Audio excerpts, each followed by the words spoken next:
ำบายดีทุกคนเนาะสำหรับมื้อนี้กับพวกเฮากะสิพามาไปหาคนดังไปเบิ่งคนดังเด้อเนาะใน TikTok ว่าซั่นซะเนาะใครเอ้ยอันน่ะเอียงก็ใครฮอเขาเนาะอยู่ที่เซ็นเตอร์พอยต์หอยแครงสำหรับมื้อนี้พวกเฮาสิพามาเบิ่งเนาะพามาเบิ่งบรรยากาศกับสาวใครฮอเขาเนาะพวกเฮาสิพาไปเบิ่งเด้อฝุ่นบรรยากาศกลางคืนนี่อยู่เซ็นเตอร์พอยต์นี่สายลมนี่เอ้ยแม่นบ่สายลมบ่แม่นสายลม เซ็นเตอร์พอยต์อันสีหอมเนาะโอ้ยเนาะสิพาไปเบิ่งเนาะบรรยากาศในยามแรงๆและสิพาไปเบิ่งสาวใครฮอเขาเนาะถือว่านะเพิ่นดังใน TikTok หลายคนทั้งชาวต่างประเทศที่ว่ามาเที่ยวแล้วก็ถ่ายลงเนาะแล้วก็เป็นกระแสในปัจจุบันนี้ก็คือกระแสไข่ห่อข้าวเนาะของสาวไข่ห่อข้าวจักหน่อยพวกเราจะไปฮอดแล้วเนาะเดินทางมาดนเติบไก่เติบแต่ว่าเฮาก็บ่เคยมาก่อนบ่เคยเห็นอันห้านเพิ่นมาก่อนเนาะบ่ฮู้ว่าอยู่จุดใดตอนนี้พวกเรามาไก่สิฮอดแล้วเนาะไก่สิฮอดแล้วสำหรับบอนไข่ห่อข้าวเนาะมาเบิ่งนำกันมีหลายโซนได้อาหารการกินนี่หลากหลายขนาดเลยเนาะเพราะว่าหลายคนนี่มักมาเที่ยวกินอาหารกันสิว่าแล้วเนาะมาลิ้นมาเที่ยวกินอาหารเครื่องดื่มอยู่ที่นี่เนาะหลายๆคนก็ได้มาแล้วก็บรรยากาศคึกคืนได้แต่ละมื้อเนาะทุกมื้อเลยกันสิว่าแล้วมีผู้คนในยามกลางคืนคือกันกับตลาดกลางคืนนั่นแหละเนาะแต่ว่าตัวนี้เป็นตลาดของกินโดยเฉพาะครบวงจร ครบวงจรว่าจะเป็นปูอาหารทะเลกุ้งกิ้งปลาหมอกปลาหมึกไข่โอ้ยผู้เบ้านี่น้ำลายแตกมีอาหารหลากหลายเลยเหลือเกิน ไปย่างในครั้งนี้เนาะเด้มาแล้วตอนนี้นะโซนทางในห้านอาหารเพิ่นก็เต็มเนาะเต็มทุกมื้อเลยอยู่นี่นะได้จองโต๊ะก่อนอีกได้คันสิมาเนาะอยู่โซนนั้นบ่ฮู้ว่าห้านอาหารเนาะหลากหลายการค้าการขายเพิ่นบ่ธรรมดานะมีอาหารหลายชนิดเนาะให้ได้เที่ยวกินกันผู้ใดมักอาหารแบบใดก็ถือว่าเต็มที่กันเลยเนาะบ่ว่าจะเป็นอาหารแบบลาวๆเฮาอาหารแบบทะเลอาหารแบบต่างชาติจังซี่มีหลากหลายอาหารที่ประดิษฐ์คิดแต่งขึ้นมาใหม่เนาะนี่พวกเฮามาโซนนี้แล้วนี่ตอนนี้โซนคนดังเนาะมีการเข้าคิวกันเต็ม เข้าคิวกันเต็มเนี่ยพวกเฮามากันยังคิวที่10 11 12ไปแล้วเนาะตอนนี้มาเห็นแล้วมาเห็นคนดังแล้วเนาะตามหาเลยว่าสิมาจุดนี้นี่ก็สิมาเบิ่งน้อง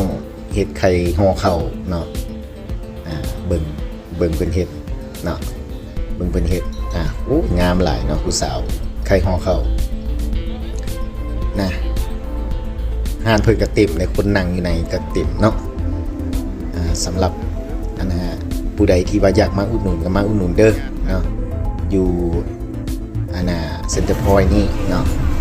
ถือว่าอาหารมีโซนหลายๆบนหลายสถานที่ FC เพิ่นก็รอท่าไข่ห่อข้าวแล้วก็จะหน่อยมีการถ่ายรูปเด้เนาะหรือ ใครมาก็ต้องการจะถ่ายรูปกับเราเนาะเพราะว่าเราเป็นคนที่งามหลายเห็นแต่ข่าวเพิ่นเห็นแต่ข่าวของน้องเพิ่นเนาะแต่ว่ามื้อนี้ก็ได้มาเห็นตัวจริงตามจุดประสงค์ของพวกเราเนาะอยู่โซนนี้ก็ถ่ายกับเพิ่นโดนเติบ วิธีการเป็นเฮ็ดเนาะเฮ็ดนำกับบ่ทันท่านผู้ฟังท่านผู้ชมเฮ็ดนำกับบ่ทัน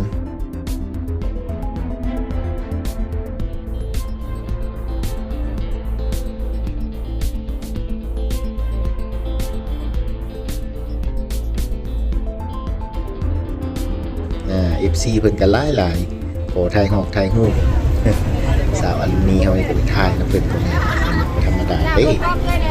FC เพิ่นก็ถ่ายหลายคนคนนั่นอยู่เนาะ หลายคนก็มาถ่ายลงTikTokดี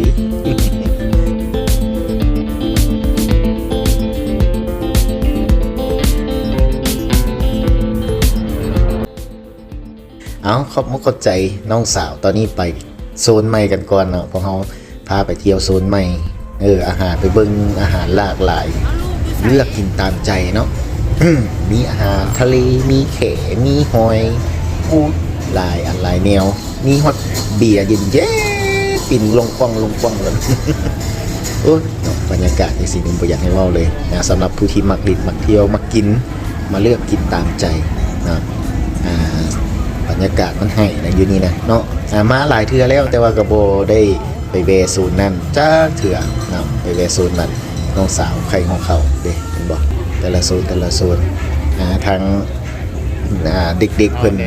อยากซิมอาหารอีหยังบุฮู้สื่อเนาะบุฮู้สื่อว่าแม่นอีสังบุฮู้สื่อว่าแม่นอีหยังครับเพิ่นก็ลองซิมเบิ่งตัวนี้ว่าสิแซ่บบ่โอ้ว่าสิเด็ดลองมึงดูอาหารหลากหลายเลือกกินมักไม่อีหยังหลายอย่างครบวงจรท่านผู้ฟังลงแต่ท่านผู้ฟังท่านผู้ชมเนาะตอนนี้พวกเฮาก็เลาะไปเรื่อยๆเนาะเลาะไปเรื่อยๆโอ้หลายโซนเนาะที่จริงถ่ายกับถ่ายบ่เบิดดอกมีหลายโบสถ์หลายสถานที่มีหลายห้างเนาะหลายห้างเหลือเกินแต่ว่าเฮาถ่ายบ่เบิดนะมีแขกต่างประเทศก็เต็มเนาะมาลินมาเที่ยวอยู่ประเทศเฮาเห็นบ่เซลมอนอีหยังครบสุดเนาะหอยนางรมนางลมมีหมดทุกอันทุกแนวก็แนวอยู่แนวกินนี่โบเว้าเลยนะบ่อยากจะพรรณนา เรื่องอาหารการกินอยู่ที่โซนนี้สันซาอยู่นครหลวงเวียงจันทน์เด้อสาวต่างประเทศพี่น้องสาวไทยที่ว่ามาเที่ยวลาวก็อย่าลืมมาจุดนี้เด้อเนาะเซ็นเตอร์พอยต์นครหลวงเวียงจันทน์สีหอมนี่เด้ออาหารหลากหลายเด้มีหมากเหี่ยงก็เพิ่นเอิ้นไวน์สตรอเบอรี่นะหมากสตอ บ่แม่นอันนั้นได้เนาะนี่มีพวกกุ้งพวกยำประเภททะเลเนาะทะเลยำทุกอย่างมีครบเบิดเลยอาหารการกินหลากหลายแท้ๆเนาะ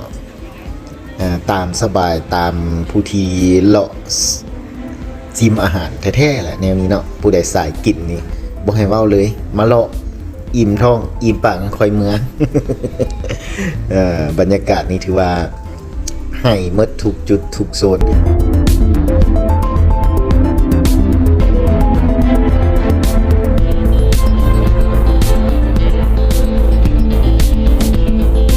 นี่มีหอ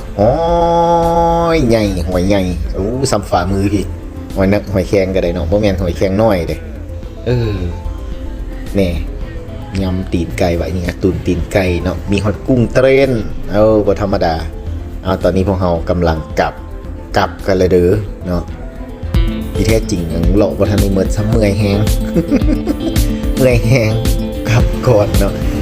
ที่จริงแล้วเฮาก็เลาะมาตั้งแต่ตอนอยู่แคมป์ของเนาะตลาดกลางคืนแคมป์ของเฮาเลาะมาแล้วแต่บ่ได้ถ่ายเนาะตอนนี้ขอลาไปก่อนเด้อบ๊ายบายขอบใจที่ชมคลิปพวกเราเนาะสำหรับมื้อนี้ขอลาไปก่อนสบายดี